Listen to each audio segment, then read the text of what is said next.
세상에 떠도는 기묘한 괴담들. 첫 번째 이야기. 중림마을의 미스터리한 벽장에서 실제로 겪었던 실화괴담. 지금은 돌아가신 삼촌과 숙모는 어릴 적 나를 무척 귀여워해 주셨다. 외가 장남이었던 삼촌은 할아버지에게 토지와 살림 대부분을 물려받으셨다. 그렇기에 굳이 직업을 가지지도 않고 세상 일에 관여하지 않으며 토지 임대료만 받아 유유자적 사시는 분이었다.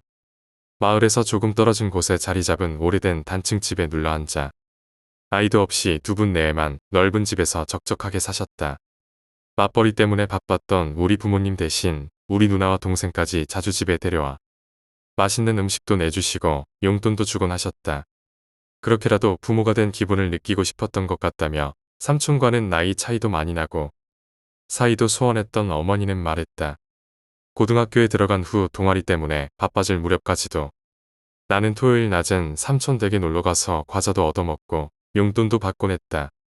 하지만 고등학교에 들어가고 나니 동아리도 있고 보충 학습 때문에 바빠서 삼촌 댁에 갈 일이 적어졌다.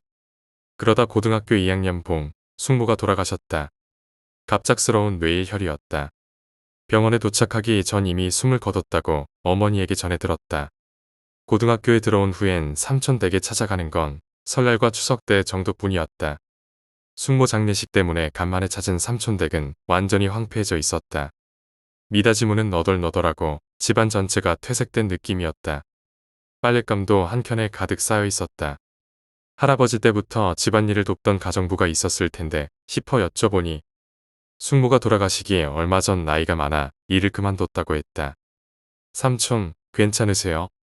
숙모가 돌아가신 일도 있고 생활 전반이 괜찮은지 여쭤보고 싶었다.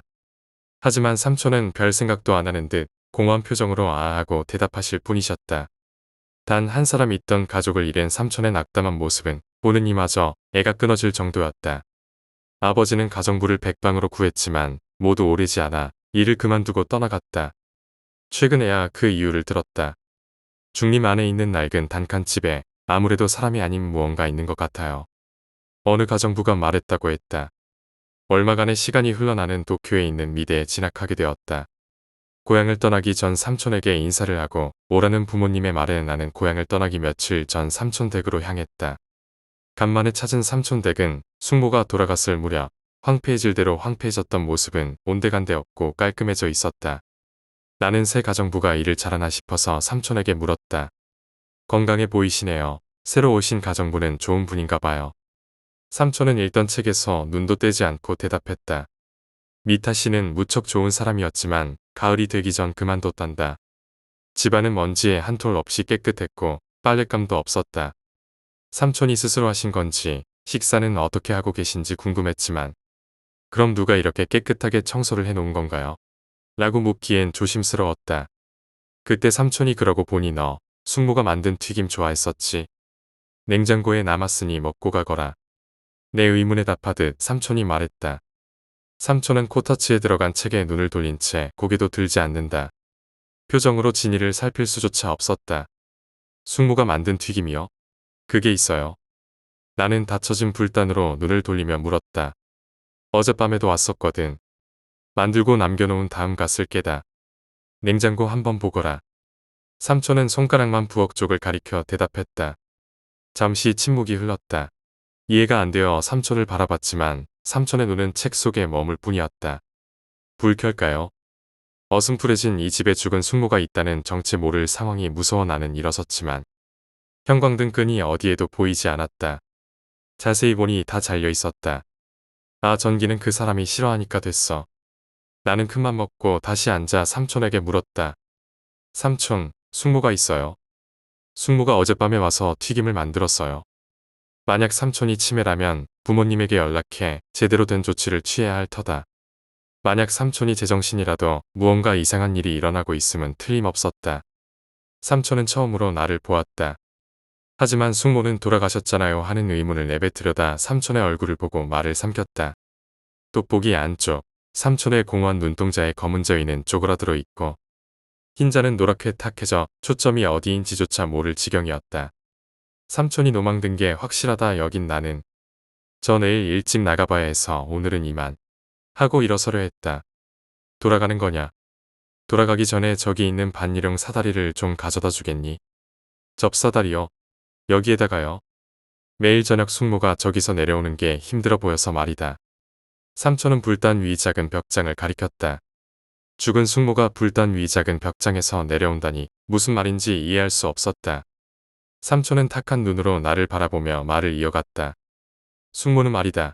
밤이 되면 저 벽장에서 나와 그 옆에 있는 삼나무 기둥을 타고 내려온단다. 삼촌은 벽장 옆 삼나무 기둥을 손가락으로 더쓰덧 가리켰다. 숙모는 1년 전에 돌아가셨어요 라는 말을 차마 꺼내지 못하고 있자 삼촌은 다 알겠다는 듯 말씀하셨다. 나도 태울 생각이었어. 하지만 말이다. 숨어 있었어. 저기에. 삼촌은 초점이 맞지 않는 눈으로 나를 바라보며 불단 위 벽장을 가리켰다. 나는 벽장을 올려다봤다. 낡아빠진 벽장 문은 닫힌 채였다. 매일 저녁 돌아오는데 그 삼나무 기둥이 번들번들하잖냐. 미끄러질 것 같아 큰일이야. 그래서 저기 사다리를 기대 세워놓아 주려는 게다. 삼촌은 내가 입을 열지 못하게 하려는 듯 계속해서 말을 이어갔다. 일단 여기서는 삼촌이 아무 말이나 하게 두고 난 한시라도 이 자리를 벗어나고 싶었다. 그리고 부모님에게 이 이야기를 해야겠다고 생각하며 나는 낡아빠진 접사다리를 들고 와 삼나무 기둥 옆에 세우고 도망치듯 삼촌 댁에서 빠져나왔다. 시간은 이미 5시를 지나 어슴푸레했지만 삼촌은 거실에 불도 켜지 않은 채 의자에 앉아 낡은 책을 넘기고 계셨다. 집에 돌아온 후 나는 부모님에게 모든 것을 털어놓았다. 삼촌을 요양시설에 보내야 하지 않겠냐고 말했지만 아버지도 곤란한 표정을 지을 뿐이었다. 벌써 여러 번 가정부를 드리자고도 말했고 요양원에 가는 건 어떠냐고도 말했는데 전혀 말을 듣지 않으셔. 가정부를 부르는 돈도 우리 집에서 내다 보니 그 돈도 만만치 않다는 푸념도 뒤따랐다. 숙모가 돌아왔다고 하는 망상은 어머니도 들어서 이미 알고 계신다고 했다. 결국 어머니가 종종 찾아가 상태를 보고 오겠다는 정도로 그 이야기는 마무리되었다. 그리고 또 몇 년이 흘러 어느 봄 삼촌이 돌아가셨다. 의자에 앉아 조용히 숨을 거두신 걸 우체부가 발견했다고 한다. 그날 연락을 받고 오후에 삼촌 댁에 달려가니 이미 삼촌은 편한 얼굴로 관에 들어가 불단 옆에 누워 계셨다. 불단 옆 삼나무 기둥에는 몇 년 전 내가 세워뒀던 접사다리가 그대로 서 있었다. 지금이라면 불단 위 벽장 안을 들여다볼 수 있겠다 싶어 문득 호기심이 들끓어 나는 접사다리에 다가갔다. 그리고 먼지가 가득 쌓인 접사다리엔 확실히 누군가 내려온 발 모양이 수도 없이 남겨져 있었다. 두 번째 이야기, 부대 위병소에서 일어난 기묘한 사건. 부대 위병소 근무를 서던 애들에게 들은 이야기입니다. 시간은 한밤중, 새벽 근무라 오가는 사람도 없고 사수는 부사수를 세워놓고 대충 졸고 있었다고 합니다. 그렇게 근무를 서는데 할머니 한 분이 오시더랍니다. 가까이서 보니 나이가 많은 할머니라 암구오고 뭐고 깐의 부사수가 철문 앞에 나가서 할머니께 무슨 일로 오셨냐고 물었습니다. 할머니가 말씀하시길 자기가 요 근처 사는데 젊은 사람들이 나라 지키느라 고생 많다며 바나나 하나씩 먹으라며 바나나를 검정 비닐봉지에 담아 내미시더랍니다. 그래서 이런 거 근무 중에 먹으면 안 된다고 부사수가 말했더니 할머니가 그래도 먹으라며 통 사정사정 하시더래요. 부사수는 그래도 안 된다고 달래고 달래다 지쳐갔는데 할머니는 막무가내셨어요. 그러다 갑자기 할머니가 이러시더랍니다. 그럼 철창 사이로 살짝 줄 테니 이거라도 몰래 먹고 근무 서라고. 먹는 거 보면 자신도 마음 편히 가겠다고. 부사수는 알겠다 하고 이거 먹으면 바로 사기인 거라며 바나나를 받아들고 입에 넣었습니다. 그런데 갑자기 무언가가 뒤통수를 세게 후려갈겨서 부사수는 휘청거리며 앞으로 쓰러졌답니다. 깜짝 놀라 뒤를 돌아보니 사수가 씩씩대며 소총 개머리판으로 다시 한번 찍어내릴 자세를 하고 있었습니다. 상병님 왜 이러시냐고 뭐 먹으면 안 되는 거긴 하지만 이럴 정도는 아니지 않냐며 따지니 사수가 그러더랍니다. 니 방금 총 물고 뭐하는 짓이야. 나중에 위병소 CCTV를 돌려보니 이러하더랍니다. 아무도 없는데 부사수가 정문으로 걸어나가더니 한참을 뭐라고 대화하듯 중얼거렸고 그러다가 갑자기 소총을 입에 물었는데 그 순간 잠에서 깬 사수가 깜짝 놀라 뒤통수를 개머리판으로 찍은 겁니다. 너 그때 기억나냐고 사수가 묻자 부사수는 덜덜 떨며 할머니 이야기를 하더랍니다. 카메라에는 아무것도 찍히지 않았지만요. 세 번째 이야기, 장례식장에서 겪은 악몽 같은 일. 꿈속에서 나는 장례식 초대장을 받았다. 그것이 누구의 장례식인지는 알 수 없었다. 하지만 일단 가보기로 했다. 그 집에 가보니 나처럼 초대받은 사람들이 집 앞에 길게 한 줄로 서 있었다. 왜 이렇게 줄을 서 있는 것인가 싶어서 맨 앞을 보니 어째서인지 집 앞에 개찰구가 있었다. 모두 한결같이 그 개찰구에 초대장을 넣고 집 안으로 들어가고 있었다. 우편함 옆엔 그 집 사람으로 보이는 검은 옷을 입은 긴 머리의 여자가 서 있었다. 여자는 개찰구를 지나가는 사람들을 향해 허리를 깊게 숙여 인사하며 감사합니다. 라고 되풀이하고 있었다. 드디어 내 차례가 오고 다른 사람들처럼 개찰구에 초대장을 넣었다. 딩동 하더니 개찰구의 문이 닫혔다. 왠지 초조해졌다. 그리고 옆에 있던 여자가 내 팔을 꽉 움켜쥐고는 나를 노려보기 시작했다. 그 여자의 눈은 사람의 눈이 아니었다. 뱀 같은 눈이었다. 완전히 겁에 질린 내게 그 여자는 무서운 얼굴을 한 채 입을 열었다. 드디어 찾았다. 그리고 난 벌떡 일어났다. 하지만 심장은 미친 듯이 뛰고 있었다. 꿈은 여기서 끝났다. 하지만 귀신을 자주 본다는 A라는 친구에게 이 이야기를 내 방에서 해준 적이 있다. 문득 친구를 놀라게 해줄 생각으로 겁에 질려 일어나 문득 옆을 봤더니 그 여자가 서 있었어. 이렇게 농담을 했다.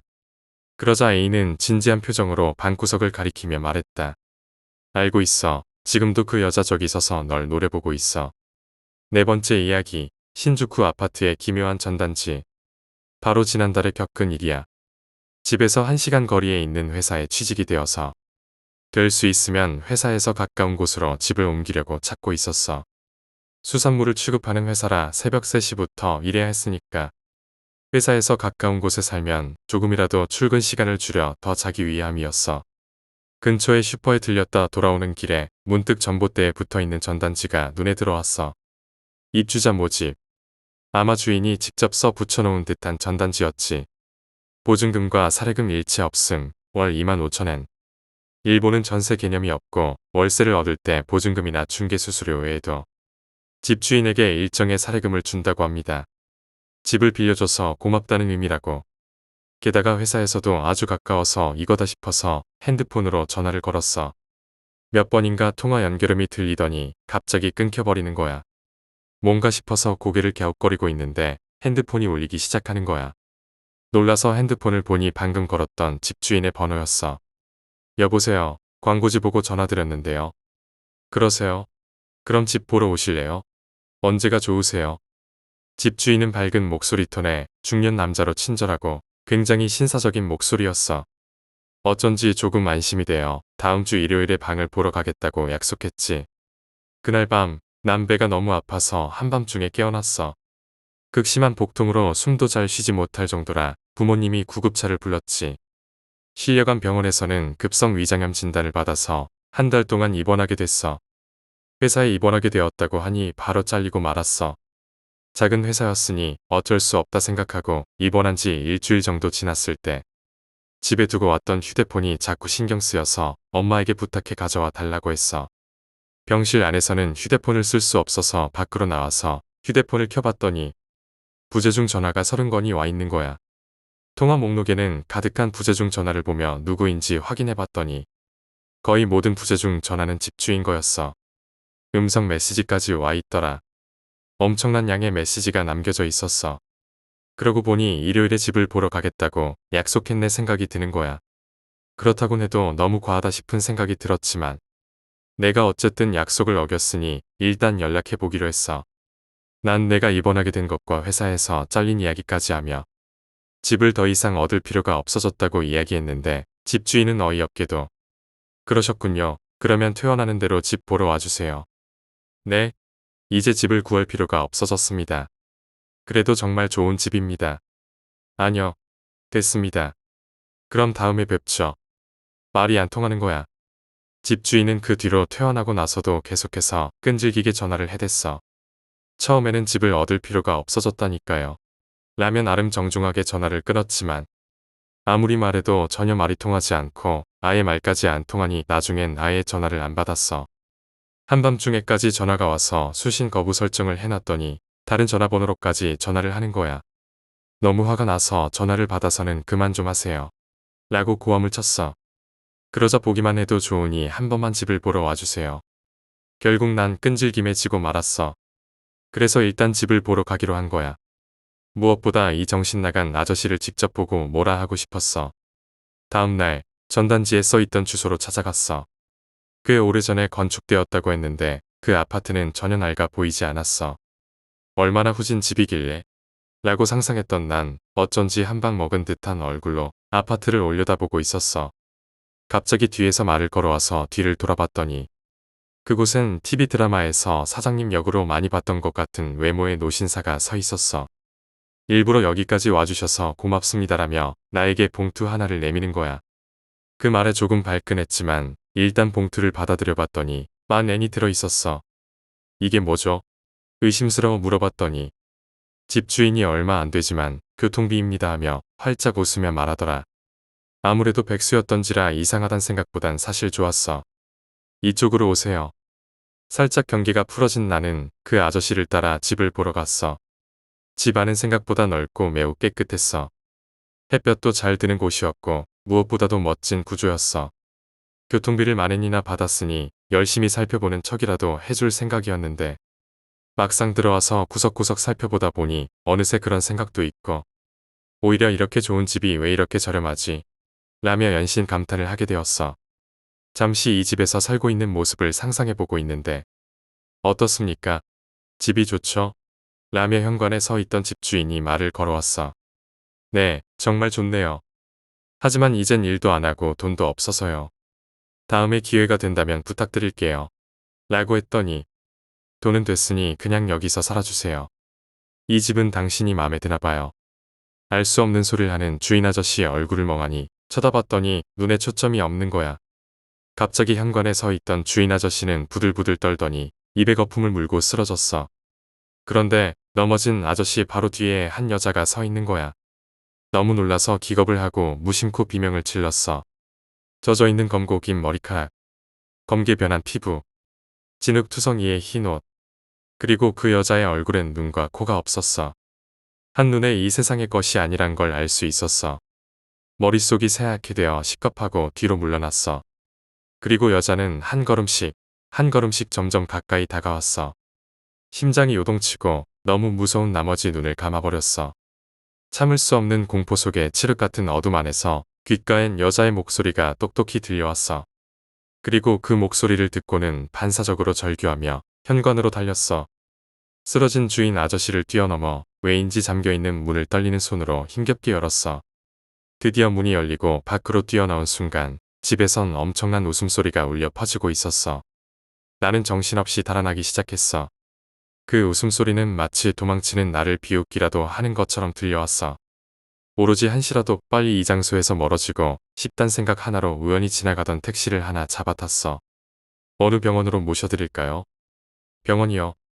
택시보단 구급차를 부르는 편이 좋겠네요. 네? 무슨 소리 하시는 건지. 그야 피투성이 여자아이를 업고 계시니까. 그렇게 나는 무작정 달려 집으로 도망쳤고 그 뒤로 알아보니 그 집은 어느 부동산에 월 6만엔에 보증금 6만엔으로 올라와 있었어. 집주인에게 전화를 해봤지만 몇 번을 해봐도 다른 사람이 전화를 받더라. 상대방이 장난전화 작작해 라며 고함까지 쳤어. 어이가 없어서 전에 그 번호로 집주인이 걸어왔던 음성 메시지를 들어봤어. 분명히 이 번호였는데 그런데 아무리 들어봐도 집주인이 말한 음성 메시지는 없었어. 대신 소근소근 작게 중얼거리는 소리가 들리더라. 가만히 집중해서 열심히 듣고 들어봐도 알 수 없는데 몇 번이나 반복하고서야 들어보고 겨우 알아들을 수 있었던 건 이것뿐이야. 여기 빨리 와. 같이 살자. 5번째 이야기, 빨간 주름치마 괴담. 우리 학교 수의 아저씨들은 일주일을 채 넘기지 못하고 무단결근하거나 그만두신다. 그러한 이유 때문인지 흉흉한 소문이 돌기 시작했다. 누군가가 이를 주제로 흥미로운 괴담을 만든 것이다. 소문은 이러했다. 밤마다 학교 1층부터 3층까지 빨간색의 무릎까지 오는 주름치마를 입은 하반신. 그 하반신만 덩그러니 있는 귀신이 또각또각 구두 소리를 내며 어두운 복도를 걸어다닌다. 그로 인해 수의 아저씨들이 밤마다 공포에 떨고 그만둔다는 소문이었다. 나는 누군가가 지어낸 소문일지라도 이런 괴담을 좋아했다. 그리고 우리 반에서 흉가 체험을 좋아하던 친구 A가 있었다. 나와도 같은 취향이라서 둘이 있으면 괴담 이야기로 가득해진다. 이 소문을 듣고 가만히 있을 우리가 아니었다. 우리는 위험한 저택을 스릴 있게 탐험하고 싶었다. 그 무대는 우리 학교였다. 나와 A는 이 이야기로 들떠 있었다. 한밤중 우리도 게임 속 주인공처럼 흩어져서 괴물체가 있는지 탐험해보자며. 유치하지만 그런 설정이 우리 취향이었다. A가 알고 있는 다른 반 아이 B도 합류했다. 그 아이는 그저 A와 친했기에 합류했다. 그렇게 우리 셋은 밤을 기다렸다. 학교 건물 정문 앞에 들어선 시간은 10시 30분. 외곽선을 등지고 있는 학교라 그 시간에는 수의실을 제외하고는 달빛에만 의존해야 했다. 우리는 두려움 반 설렘 반이었고 소문의 진상을 확인해보고 싶었다. 물론 헛소문이라지만 우리를 흥분시키기엔 딱이었다.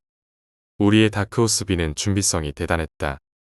어디서 구했는지 장난감 무전기를 가져왔다. 실제로 작동이 되고 아이들 용인지라 거리는 40m밖에 되지 않았다. 아쉬운 점은 무전기가 2개라는 것이었다. 일단 그 무전기는 B가 하나, 내가 하나 가지기로 했다. 서로 아직 안 친한 우리를 배려한 것이었다. 우리 학교는 50년이 된 중학교로 층마다 7개의 교실이 있다. 잡다한 공간을 제외하고 말이다. 나는 3층, 무전기가 없는 A는 2층, B는 1층을 탐색 후 학교 중앙 계단 2층으로 모이기로 했다. 학교 문은 잠겨 있었지만 이때를 대비해 교실 창문에 종이를 껴두었다. 수의 아저씨가 혹시나 열린 창문을 닫을지도 모르니 말이다. 학교 내로 침투한 우리는 온갖 게임 속에 주인공 마냥 빠져 몰입했다. 나는 집에 있던 비비탄 총 블록을 꺼내 들고 재빨리 3층으로 향했다. 무전기 감도도 확인했고 B 또한 정확한 목소리로 감도를 확인해줬다. 첫 번째 교실의 문을 살짝 열고 교실 내부를 둘러보았다. 3학년 선배들의 교실 수업 풍경이 상상이 되었다. 두 번째 교실 또한 평범했다. 그리고 세 번째 교실로 들어가려는 순간 교실 안을 슬쩍 창문 너머로 봤는데 긴 머리에 하얀 셔츠를 입은 여성이 칠판을 손톱으로 긁고 있었다. 이런 극단적인 상황에 멘탈이 붕괴되어 이곳을 벗어나고 싶었다. 심장 소리만 들릴 정도로 고요해 난 살살 뒷걸음을 치며 계단을 내려가려는데 아래층에서 또각또각 올라오는 구두 소리가 들려왔다. 어찌할 줄 몰라 두 번째 교실로 들어가서 교탁 아래 숨었다. 이 밤중에 구두 소리는 무엇이며 아까 본 그 여자는 무엇인지. 난 겁에 질려 바지에 오줌을 찌렸다. 하반신만 돌아다닌다는 소문을 상상해보니 내 생각이 사실이 아니길 바랬다. 그리고 순간 난 또 다른 실수를 저질렀다. 무전기였다.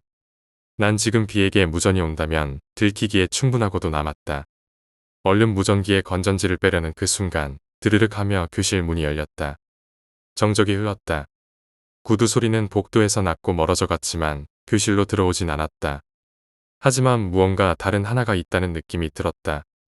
아까 전 칠판을 긁던 여인의 셔츠 끝자락이 교탁 앞으로 왔다. 알고 보니 상체만 있고 하체 없이 떠도는 것이었다. 그리고 그 여자는 칠판을 긁기 시작했다. 교탁에서 숨죽이고 있던 나는 똥줄이 탈 것 같았다. 바로 앞에서 들리는 소리와 형체로 인해 말이다. 그리고 그 형체는 무언가 빠른 소리로 중얼거렸다. 전혀 알아들을 수 없는 이상한 여자의 중얼거리는 하이튼 소리의 기절 직전이었고 잠시 후 교실 문이 열렸다 닫히는 소리와 함께 나가는 듯했다. 난 제발 누군가 와줬으면 해서 무전기로 작은 목소리를 내며 B를 호출했다. 조금은 안심이 되었다. 그렇게 교탁 아래에서 공포에 질려 B가 오기만을 기다렸다. 얼굴을 내밀기도 싫었다. 괴담을 많이 접한 나로서는 모든 경우를 간파했기 때문이다. 그리고 이러한 경험은 처음인지라 체면을 다 구기고 그만두고 싶었다. 한참을 있다가 교실 문이 열렸다. 근데 들어올 생각이 없는지 조용했다. 한참을 있다가 드르륵 하고 교실 문이 열렸다. 근데 들어올 생각이 없는지 조용했다. B인가? 하반신인가? 상반신인가? 하반신이면 문 열기 전 소리가 났을 테고 B는 운동하고 상반신은 하체가 없으니 소리가 안 났으니 둘 중 하나일 것이라고 생각했다. 난 어느 괴담 주인공처럼 나대지 않고 교탁 아래에서 기다렸다. 그리고 순간 무전기에서 수신이 들어왔다. 두 번째 교실 맞아 안 보이는데 B는 정반대 교실을 기준으로 본 것이었다. 내가 있던 교실 문엔 B의 목소리가 들리지 않았기 때문이다. 난 이제 죽었다고 생각하며 눈을 감고 떨었다. 내 손에 느껴지는 한기. 오직 감촉만으로도 공포가 극에 달했다. 그리고 그 손이 나의 얼굴을 가린 손을 빼내며 여기서 뭐해? 라는 익숙한 말이 들려왔다. 살며시 눈을 떠보니 2층을 탐색하던 A였다. 바지에 오줌을 지려 울고불고 있는 나의 추한 모습을 본 A는 당황했고 집에 가자 라며 우리 셋은 모여서 귀가했다. 내가 겪은 일을 말했지만 A와 B는 좋은 괴담 소재네 라며 농담으로만 받아주었고 못 믿겠다는 반응이었다. 그리고 어느새 사회인이 되어 추억이 되었던 그 일을 떠올려도 도대체 내가 그날 보고 들은 건 무엇인지 생각에 잠기게 된다. 6번째 이야기, 깊은 산속 폐가에서 벌어진 기묘한 사건. 할머니 댁은 꽤 깊은 산골에 있는 마을입니다. 집들이 여러 채 모여 있었는데 그중 맨 왼쪽에 유독 딱 한 집만 다른 집들과 멀리 떨어져 있었어요. 그 집이 할머니 말씀으로는 아무도 안 사는 집이라고 하더군요.